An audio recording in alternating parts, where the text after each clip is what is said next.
Masyarakat anti korupsi atau MAKI resmi mengajukan pra-peradilan melawan KPK terkait pemberhentian supervisi dan penyidikan pencarian atau kingmaker atas aktor intelektual dalam kasus korupsi Jaksa Pinangki.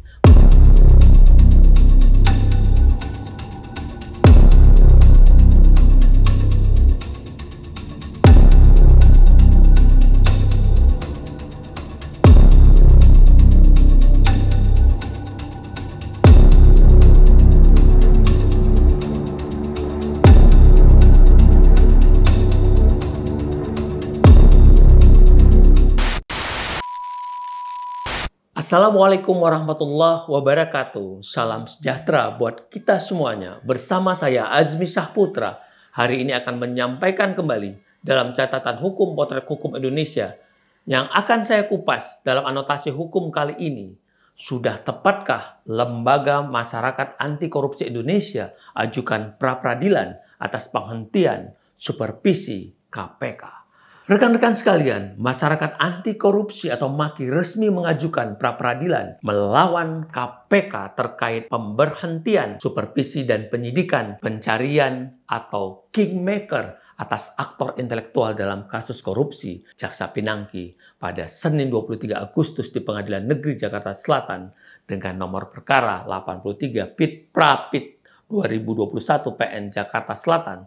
Terhadap hal ini, MAKI sudah pernah mengajukan pra-peradilan dan dikabulkan, sehingga tidak ada masalah jika MAKI kali ini mengajukan pra-peradilan kembali dalam kasus ini. Karena pengajuan prapit oleh pihak ketiga didasarkan pada ketentuan pasal 80 KUHP yang telah ditafsirkan dalam putusan Mahkamah Konstitusi nomor 76 PUU 10 Romawi 2012 menjadi payung dan dasar hukumnya. Jadi dasar hukumnya ada dan kuat untuk pihak ketiga. Sehingga langkah MAKI sudah tepat untuk diuji dalam lembaga pra-peradilan. Sebagai usaha menegakkan hukum pidana material yang selalu bersandar pada ruang ketentuan hukum acara formil.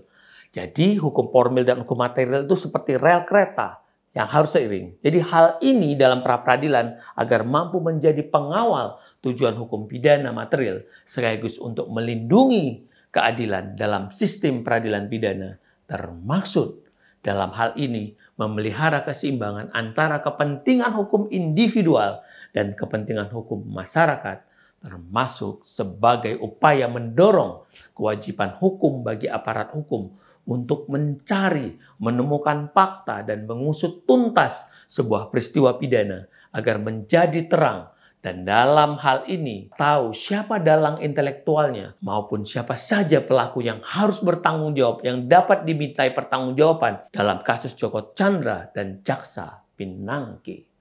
Rekan-rekan, hal ini juga sebagai upaya menguji aparat penegak hukum dalam posisi yang netral. Akan terlihat ada beban atau tidak ada bebankah melalui peristiwa ini, termasuk mendorong akuntabilitas proses penegakan hukum atas kasus yang menjadi perhatian masyarakat luas. Secara Joko Chandra menjadi perhatian, Jaksa Pinangki jadi perhatian, beberapa hakim menjadi perhatian. Sehingga pra-peradilan tidak harus selalu dimaknai secara dogmatik sebagaimana bunyi dari sebuah undang-undang. Tetapi lebih dari itu, harus memperhatikan, harus mencermati, menggali fakta-fakta sosial yang terjadi dalam masyarakat. Apalagi dalam kasus ini karakteristiknya dilakukan oleh orang intelektual yang punya kewenangan hukum, yang berada dalam lingkar berprofesi penegak hukum. Sebab kepastian hukum tidak selalu mencerminkan keadilan. Disinilah pentingnya melalui sarana atau melalui sidang pra-peradilan yang bersifat terbuka untuk umum agar hakim berani menggali, hakim berani melakukan terobosan hukum demi kehormatan hukum itu sendiri, demi kewibawaan hukum. Sebab sebuah perkara itu harus tuntas. Dalam hal ini ungkap siapa pelakunya, siapa kingmakernya, siapa pengendalinya, dan siapa pemutus atas kejahatan dalam jabatan yang dilakukan oleh Jaksa Pinangki. Keadilan yang dikehendaki oleh hukum tidak sekedar dalam konseptual, melainkan harus dapat menyentuh perasaan hukum dalam masyarakat akibat aparat hukum yang melanggar kewajiban hukumnya dan sumpah jabatannya. Ini kejahatan serius, jadi harus dituntaskan sampai ke akar-akarnya. Siapa pengendalinya? Rekan-rekan, karenanya penghentian supervisi semestinya masuk dalam objek pra-peradilan karena supervisi merupakan bagian dari proses penyidikan. Maka dengan penghentian supervisi sama artinya menghentikan proses hukum guna mencari lebih lanjut pada pihak-pihak yang dapat ditarik, pada pihak-pihak yang dapat dimintai pertanggungjawaban hukum dalam kasus yang dilakukan oleh Jaksa Pinangki terkait pengurusan kasus Joko Chandra. Karenanya relevanlah pra-peradilan dijadikan sebuah instrumen untuk menguji penghentian supervisi KPK. Mengingat belum ada ruang hukum lain agar penegak hukum dalam melaksanakan tugasnya untuk selalu memegang teguh prinsip kehati-hatian, prinsip hati-hati, prinsip kecermatan, dan harus bertanggung jawab dan tidak tebang pilih, termasuk terhindar dari tindakan yang sewenang-wenang. Rekan-rekan sekalian, wadah pra-peradilan ini juga sebagai bentuk pengawasan eksternal sekaligus koreksi terhadap kewenangan yang dimiliki oleh aparat penegak hukum.